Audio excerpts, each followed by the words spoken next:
welcome back, everybody, to the show. My name's Nate, and I'm Collin. And today we're going to talk about the Frank Henenlotter classic basket case, directed by possibly another sex pervert, but we're not certain.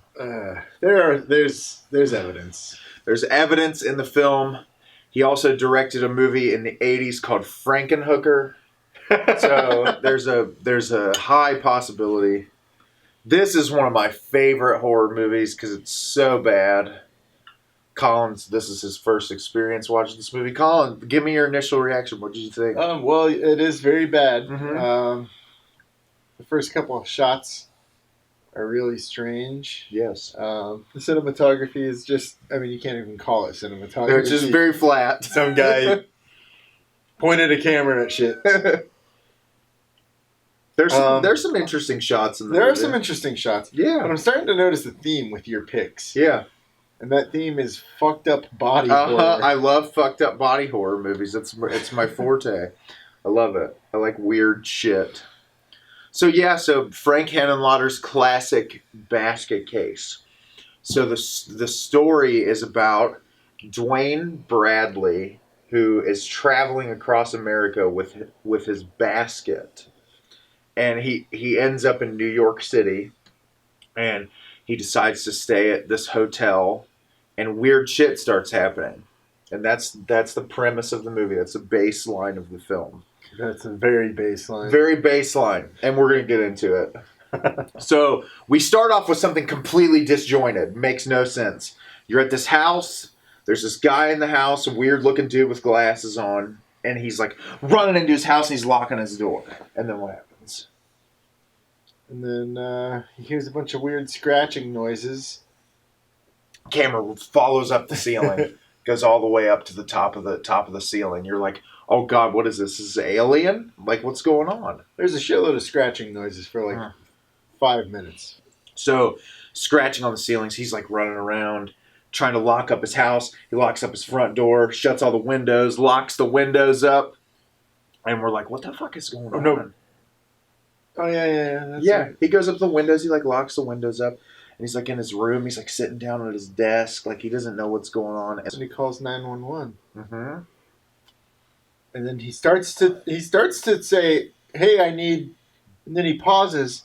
Then you see a cutaway of the phone line being ripped out. I would imagine that's what you see. And then he just watches and waits for the phone line to be ripped out before finishing his sentence to 911. And then by then it's too late. It's too late because he's attacked by horribly terrible designed puppet hands. Yeah, all you see is the hand, the claw hand. It looks like fucking Yoda. That's...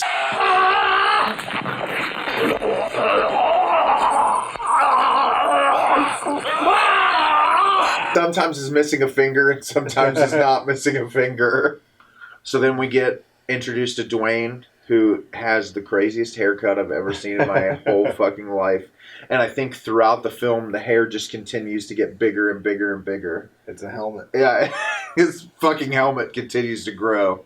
So it just shows him walking through the dirty, disgusting slums of New York City. And he finds the first seedy motel that he can go to. And he meets this really overweight hotel manager and a wife beater. You by yourself? Yes, alone, by myself. All alone in this cold, cruel world. So can I stay here for a couple days? He's like, it's $20 a night and you pay up front. Dude pulls out this wad of cash and his eyes go, boo!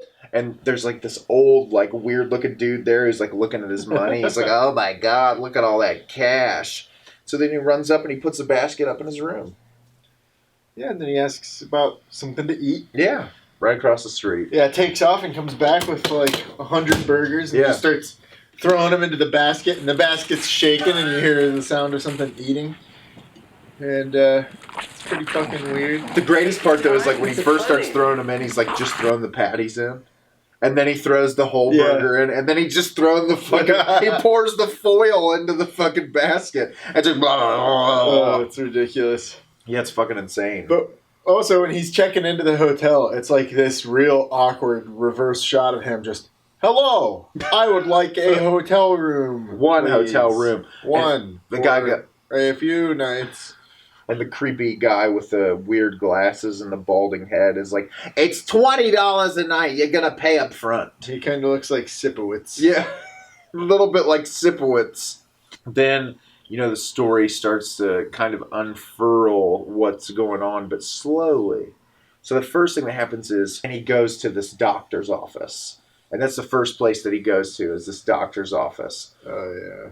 And he meets the receptionist. Yeah, the best actor in the world. Oh my God, the greatest actress in the entire world. Real high-pitched, like... I don't know anything about typewriters. I just want to see the doctor. Oh my goodness, I'm sorry. I just assumed. Well, I didn't think you were a patient. What are you here for? Yeah, she's just reading her lines Yeah. off the script right behind the camera. This is a doctor's office. What is your name? He's like, well, he tells him his name, and then he says, but don't tell him that that's my name because it's a surprise. Tell him my name's White. Yeah. She goes, oh, okay, I understand. This is a joke. Like, no. This is going to be hilarious. And she just looks constantly confused the whole movie. Like, every time. It's probably the worst acting choice you could have picked for the whole movie, but she's great. So he goes in and talks to the doctor. He's like, I've got something wrong with me, can you, give me a checkup? He's like, yeah, sure. Go ahead and take your shirt off. So he takes his shirt off, and he's got his whole fucking right side of his body is just, destroyed. It's, ripped up skin and, all kinds of shit all over the side of his body. And the guy just seems to be kind of normal with it. He doesn't care. He's just like, oh, that's fine. Yeah, I don't give a shit. He gives him the look. Yeah. Which look is that? Oh, yeah. Yeah, so they're in there. They got a little banner back and forth going on. And then he leaves and goes back out to the receptionist's desk. And she goes, what'd they say? What's wrong with you? They give you 48 hours to live? No, we just had a nice chat. And What he give you? 3 days to live? and then she's like, can I see you again? Can I get your number? Let me show you around the city.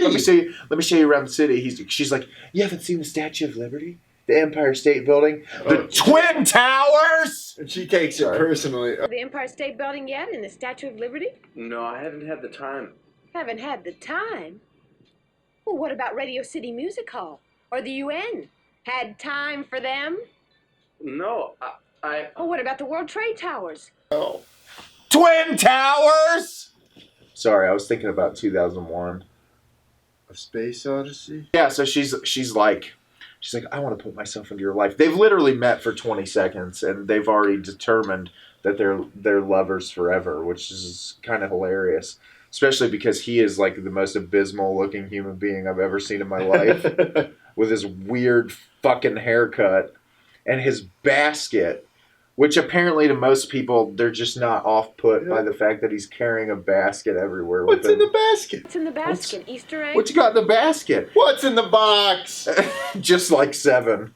No, he makes a couple remarks through the movie, what the basket is, but I don't... It's laundry. Yeah, it's just laundry. Oh, there's nothing in it. It's nothing. It's just a basket with a lock on it. You see that every day. Yeah, so he goes back to the room or whatever, and he's talking to the basket again. He's like, yeah, I went over there today. I met somebody, blah, blah, blah, So then we're going to go back to the doctor's office, but it's going to be later at night. Yeah. Well, yeah, because he's talking to the girl, and she's like, I get off at 7. Yeah. Wink, wink. Yeah, she literally says wink, wink. I get off here tonight at 7. Hint, hint. And he says, no, I can't do that tonight. We can't do it, but maybe later this week we can go out. And then he leaves. And he goes back to the room. He's like, we got to take care of this tonight. We got to do it. So they go back to the doctor's office in the middle of the evening. And we're greeted by the woman. She's about to get off work. She's like, do you want me to lock up the building? Do you want me to shut everything down? He's like, yeah, broad, go ahead, lock it up. I got some things I got to do. And so she locks it up and she leaves. And he's in his office and he starts making some phone calls. And he calls this other doctor. And he's like, this weird kid came in today with a thing on his side. And I don't know what's going on. She goes, don't worry about it. It's no big deal. It's fine. Then hangs up the phone. Yeah, and he's acting all suspicious. He's like, he's from this town. And he lived there at this time. Like, they're up to something. Mm-hmm. They got some shit to hide. They got something to hide. So he's there in the office. And who shows up but our own Duane big-haired Bradley comes up to the building and he like walks in the front door and he like opens the basket up and he like looks inside and he goes, hey, don't forget to get the address book. I'm going to wait outside. Oh, yeah. Yeah. And so he opens it up and we're like, and you're like, what the fuck is going on? What is going on here? So the guy's in his office or whatever and you start to hear the noises. All the weird like scraping noises. He's like, oh my God, what's going on? And he's like running around his office. He starts like locking his doors and shutting everything up. And then he gets attacked by a plastic rubber glove. By a basketball with Spam all over it. Looks like the human version of Meatwad. He even makes a comment later on in the film where he's like, my brother looks like a deformed octopus. Oh yeah, a squished octopus. A squished up octopus. Oh God. So he starts attacking him again. He's like, and there's blood going all over and the blood patterns in this movie don't make any sense at all. The hand just goes up him and there's blood going everywhere. It looks like he's biting people and like grabbing onto him. And then when the dude fucking hits the floor, there's like a weird scratch mark all the way down his face that you never see. You don't see how he's given the scratch mark or anything. It's there, but he's and there's no claws either. No, there's no claws. But somehow he leaves these super his fingerprints are marks. His fingernails are kind of crooked, but it's not like anything absurd. Like it just looks kind of normal. So then they run out and he gives them the address book. He goes, yeah, you got it. Awesome. And then they go back to the hotel room. Next is when he goes to the veterinarian's office. Oh, yeah, because that's why he acquires the address book. Yeah, it's got her number in it. Mm-hmm. But is this before or after Mr. Weirdo wants to go try to invade in their room to try to get the money off of his desk? Oh, that does happen in between. Mm-hmm. Oh no, that happens while he's... I think that happens while he's hanging out with the girl. Yeah. Because then he has like the... Oh, God. So he gets the address information. And when he gets it, he decides that he has to go to this veterinarian's office. We're not really sure as to why he's going there. We haven't really been informed of the information yet. So he goes to this veterinarian's office with the basket. And he goes in there and he gives a fake name and there's like twins working at the reception desk. I thought it was the same person. It was bad editing. I thought it was either bad editing or she was like looking at him in a mirror or something. But then when it finally shows them together, like, oh, that's an odd choice. Yeah, it was very weird. And now that I'm thinking about it, this occurs later. This is after the fact. So we're gonna do a little sidebar. We're gonna back it up a little bit. So after the situation at that nighttime, he goes out the next day and he's gonna go meet this girl so that she can take him out. But he doesn't want his brother, that's in the basket, big shocker. His brother's in the basket to know that he's leaving. So he gets him a TV. And he sets the TV up and he like turns it on or whatever. He's like, Don't go anywhere. I got to go out for the day. I'm going to go to this doctor's office or whatever, and I'm going to scope the place out. And so he leaves, and the guy starts like turning the TV knob, and you see the plastic hand turn the TV, and then he starts beating the shit out of the TV and throwing it everywhere, and just going absolutely fucking nuts. And while paralleled, he's out at the Empire State Building and the Statue of Liberty, hanging out with his old new boo thing. And they're all hanging out and just having a great day out on the town. Oh, yeah. Great time. Nice romantic Yeah, it's beautiful. They have like the most disgusting kissing scenes I've ever seen in my life. It looks like someone who's never had experienced human intimacy before. They're just like, he's like, all right, you're gonna go mouth to mouth on camera. Suck on his tongue. Go for it. This is for a big budget film. You're gonna make a lot of money. So yes, they're out on the town or whatever. So they're out there, and while they're out there, this weird looking bald fuck that's at the hotel room after all the smashing occurs, the person who runs the hotel room goes in because he's like, what the fuck's going on? Everybody does. Yeah, everybody goes in. Loud. So he opens the door and there's no one in there. And he's just like, oh God, this dude's like keeping his apartment a dump. But while he's in there, this weird looking bald fuck is like looking and sees the dude's wad of cash on the counter. Yeah. And then the guy shuts the door and locks it back up again. The guy comes back around, he creeps back around the corner. He's like, I'm going to open the door back up. And he goes and he creeps the door back open. And when he's in there, oh boy, does that guy get attacked by an old basket boy. Oh, yeah. He goes to steal the money. He's got it, and then he starts going through the guy's underwear drawer for some reason. No reason whatsoever. Yeah. And then I don't remember if he opens the basket or if the brother just pops out of the basket. But in that scene, he just pops it out. And he just starts thrashing him. That's some of the best scenes when they'll like open the wicker basket up and they look in, and then it's like the reverse shot of.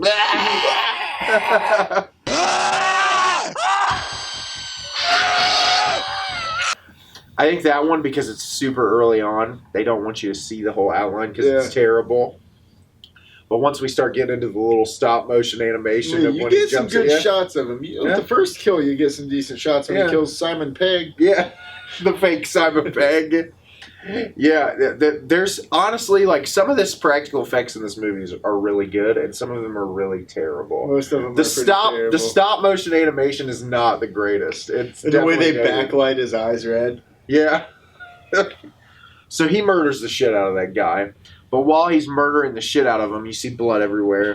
The brother that's out on Staten Island or wherever is like getting psychic premonitions as to what's going on. Oh yeah, while he's making out with the chick. Yeah, while he's making out with the chick, and then he falls on the ground and goes, I can't do this anymore. I gotta go back home. It's like, he's gonna kill somebody. So then he goes back home. And when he gets there, all the cops are there, and they're all out in the middle of the lobby or whatever. And he runs back upstairs, and he's like, "Oh my God, what's going on?" He runs up there, and the cop stops him at the door and like weirdly grabs his hand. Yeah. He's like, "Do you live here? What's going on?" And he's like, "Yes, I live here." He's like, "I was out all morning this morning.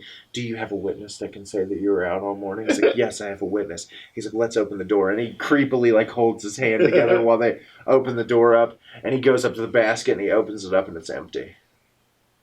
There's nothing in the basket. No. And that's one of the cool things about this movie. A lot of times when people go to open the basket, it's completely empty. And he's somewhere else. We don't know where.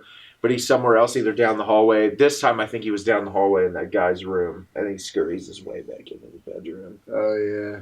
Protagonist, Mr. Old Boy Duane, decides that he's a little upset about the whole situation. So he decides to go get himself a little drinky. Even drink? That's obvious. You're not still upset about this afternoon, are you? That isn't half of it.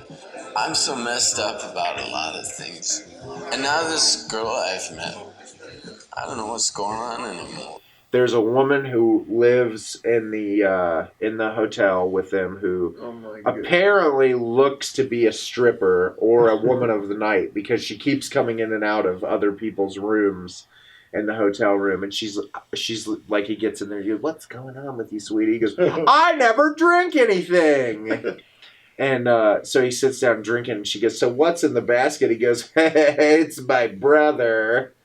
And then he decides to start going into the story about who his brother is and what happened. Is that when it happens? The flashback? Yep. The flashback that takes 45 fucking minutes? Yeah, when he's in the bar. Up like half the runtime of the movie. Yeah, when he's in the bar. It shows the entire story, how they were Siamese twins, and the parent, their mom died during childbirth. Yeah, during childbirth. his dad hated them both. Just called him one. I don't have 2 kids. I have one freak. And then, after they tell me my wife died, after they tell me my child is a twisted lump of flesh, then she tells me I need 2 names for it. One for the child and one for the monster. He's clearly okay with Duane because he looks like a human, but Belial, as we're given his name a little later, he wants nothing to do with it. But it's kind of sad. It's a little sad. It's disturbing, but it's kind of sad. The dad wants nothing to do with him, and so he hires the doctor from the beginning of the movie, and then the veterinarian, as we find out later, who he was like, Duane was disturbed at the fact when he found out that was a veterinarian that they found to do the thing. So they remove him on there, and as fucked up as it is, they put Duane in the bed, and they fucking put Belial in a trash bag and throw him out back behind the house. And Duane finds him and hides him out in the house. And this woman, who we're not really sure who she is, it's their aunt. Yeah. That she finds him in there, and she goes, Your dad thinks that you're dead, but he doesn't know, so I'll continue to raise you. And so she starts to raise him. And then there's this really hilarious shot of her reading. The brother doesn't just come back. He kills the dad. I forgot all about that. That's why she takes him in. Yeah, he does. He takes him in after Belial murders their father. I forgot that he killed the dad. Yeah, so he murders the shit out of the dad, and she goes, everything's blown over now. Everything's fine. I'll take care of both of you. And then there's this really fucking hilarious shot of them around the fireplace, and like Duane's sitting on the ground like cross-legged, and it pans up, and she's got him in the lap while she's reading a book. His face is just... He's always got this face. They've constantly got somebody heavy breathing for him. Yeah. The sound effects in this movie are wonderful, especially every time the camera goes in on him.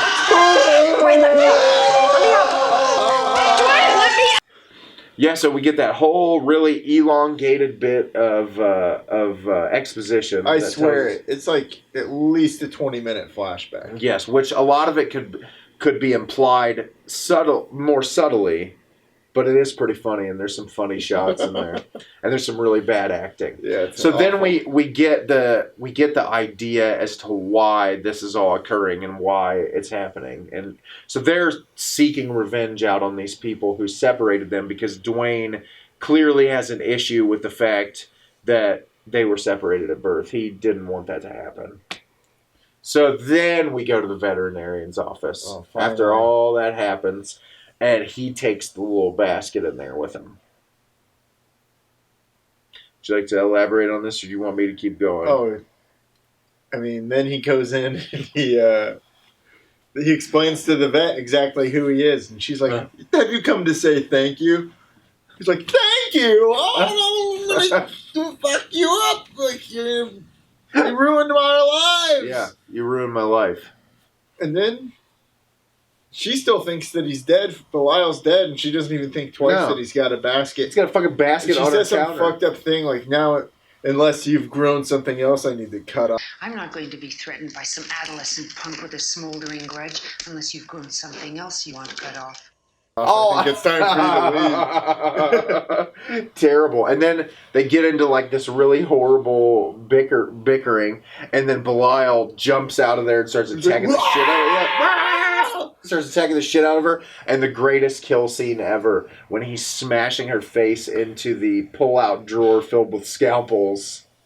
And then the two twins, they come up to the door and they knock, Doctor, is everything okay in there? And they open it up, and her face pops up, and she's got all the scalpels hanging out of her face, and she goes, bah! And they look.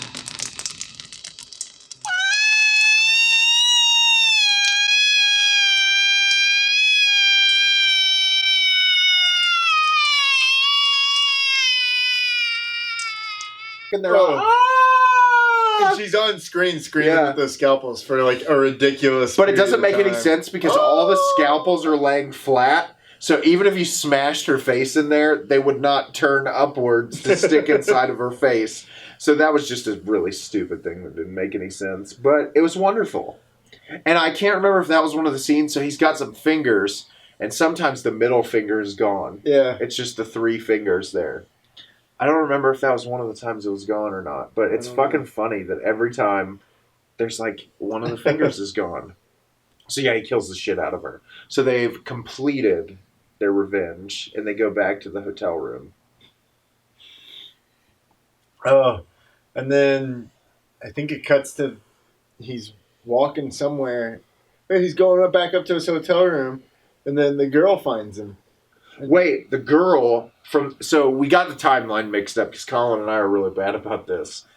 The girl from the bar takes him back to his hotel room because he's drunk. Yeah. And he's drunk. So I think the veterinarian occurs before that situation. Yeah. So the girl at the bar, he's telling her the whole story, and she's like, wow, this shit's really fucked up. Yeah, because he gets drunk to celebrate. Yeah, he gets drunk to celebrate. So he's really drunk off his ass. So she's like, I'll walk you home. We go, I can do it. Don't worry about it. So he walks her home, and he's got his basket in his hand. He drops the basket outside the room. And she, like, goes and lays him in the bed. And he, like, with complete sensory awareness, gets up and goes, I almost forgot him. Walks back out, grabs him, brings him back in, and sets him on the counter. And then he's, like, passed out drunk on his bed, and she goes back into her room. No, he passes out on the bed, and she opens up the basket, and it's completely empty. Yeah, that's so what she's it was. all confused and like, oh. Yeah. But when they were going back to their places, she said, all right, go into your room. He says, you first. So she opened the door. Yeah, she opened her door. And left it open. Which was stupid. So she goes back into her room and starts getting naked. Stripping down to her skivvies because of this pervert. And then she goes into her bathroom, and you assume that she's taking a shower, but somehow, like, she doesn't grab clothes or anything from her room, so she keeps a spare t-shirt in her bathroom. Well, it's like a hard cut, too. You can even see the camera drop down as she comes back out. And she's got a t-shirt on. And then, like, she lays on her bed and she takes her underwear off. Oh, you made a joke about the shoe sound. Oh, yeah. When she takes her shoes off. Like, suction to her feet. So she... And then we're like, something fucked up's gonna happen. That's for goddamn sure. Oh, yeah. Then out from behind her pillows, you see the creepy little puppet hand come out. Yep, the puppet hand comes out. He starts grabbing it. And then he gets ready to grab her boobie. Oh, yeah. It grabs her boob. And then... steals her underwear. Yeah. She starts to freak the fuck out. And she gets out, she runs out of the room. And then he grabs the underwear and he bolts. Yeah, they go and check her room and there's nothing in there. And then it cuts to him back in his basket with her underwear on his creepy little hands. Yeah, so she's freaked the fuck out. She's like, what the fuck was that? But she's too unaware to realize that that's the guy in his room. Because she never reports it or anything. She never says, oh, that's that. Guy told me the story that it's his brother in the basket, blah, blah, blah. She just kind of ignores it. She doesn't do anything about it, which is kind of strange. So then after that was the vet. And right after the vet, he meets up with that girl again. Yeah. The blonde girl. And she's like, why'd you leave me last time? And he's like, oh, my brother's sidekick connected me. She was murdering someone. Yeah. I had to go. So she goes back up to the room and they start getting frisky again. Yeah. And just when it's going really well for the guy, he's takes about his to jacket score. off. Then his brother pops out of the bed.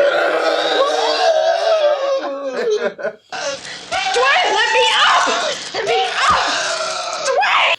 Duane! And she freaks the fuck out. And he wraps her up in a blanket, and you're like, oh my god, is he gonna like help his brother eat her or something? Like, what the fuck is this? And he throws her out of the room and starts yelling at his fucking brother. And throws him back in the basket, and he's like, oh! And she's trying to get back in the fucking room for some reason. Like, oh, Duane! Let me in!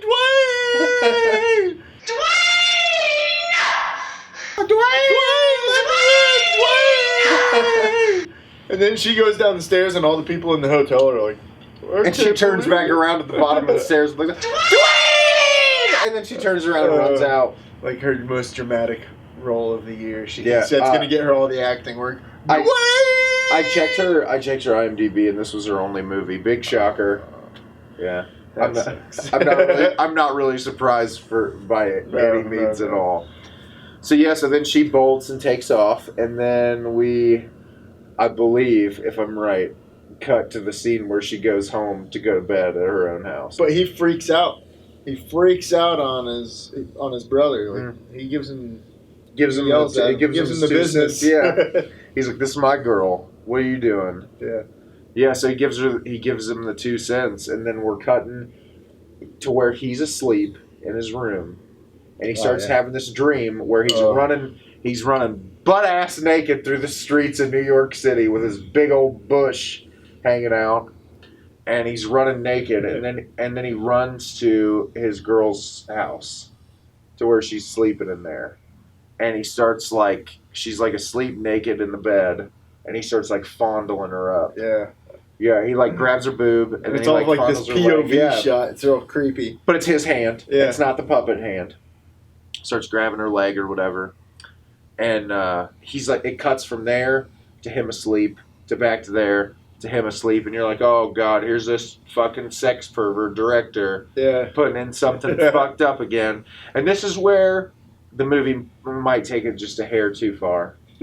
So he wakes up, he goes, oh god, and then he runs over pouring sweat too. Pouring sweat. He runs over to the basket, he opens the basket up, and it's fucking empty. And so then it cuts back to the girl's house, and she's like, her eyes are half open. Colin made the joke the whole time, her eyes are half open. Opens it up, and it's him fucking sitting on the edge, and she goes, ah, and he starts killing her. Yeah, and he's bleeding out from the bottom, and it's fucking disgusting. He's just covered in blood, and then she dies, and he manages to bolt to her house and gets there in enough time to where she's dead, but he pulls her off of her and runs out of the thing. His bloodied up brother. Yeah, it's fucking disgusting. He loves his brother more than anything. It's really weird. And then when they get back to the hotel, he's carrying him up the stairs, and he's like, I can't let you out anymore. You're not allowed to go out. Blah blah blah. Oh, this is terrible. Blah. I'm never unlocking this for you ever again. And then they get into a little bit of a bickerment. And while they're getting louder and louder and louder, all the people from upstairs come up in the room. Oh yeah, the owner of the hotel unlocks his room and everybody pours in. Then the brother pops out. He's like, what? Everybody's like, oh, what the fuck? And then he grabs Duane by the nuts and lifts him up. Lifts him off the ground. I didn't see it coming. It was just out of nowhere. It's fucking ridiculous. Superhuman strength in those little tiny octopus lifts arms. him off the ground by his nuts. Then they start fighting, and he's holding on to him, getting beat up, and then they fall out the window. And you have the creepy little meatwad basketball guy hanging on to the fire escape or something. Duane's hanging onto his hand. With the other hand, he's hanging onto Duane's throat, choking him out. And then a crowd gathers to watch him die. Yep, and they both fall down to their imminent demises and splat, and then credits roll.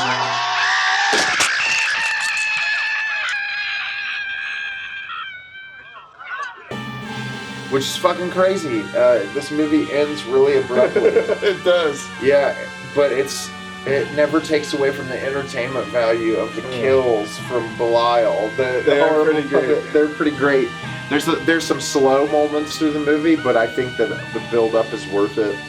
There's actually, I was telling Colin, there's 2 more sequels to this movie. I can't believe that shit. I can't fucking believe they made 2 sequels to this movie. I guess they get progressively more ridiculous as they go on, which is how these things normally work.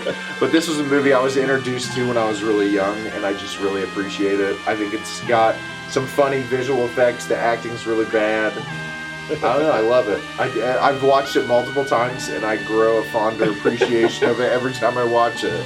It was definitely entertaining. Yeah. I don't know if it's something I want to rewatch ever, but I definitely say that everybody should watch this at some point. Oh yeah, for sure. It's just ridiculous, and the less you know going into it, the more fun you'll have. And it didn't disturb you as much as society. No, nothing can disturb me as much as nothing society. will disturb you. Shunt. That's one of the things about this and Clifford that we watched recently.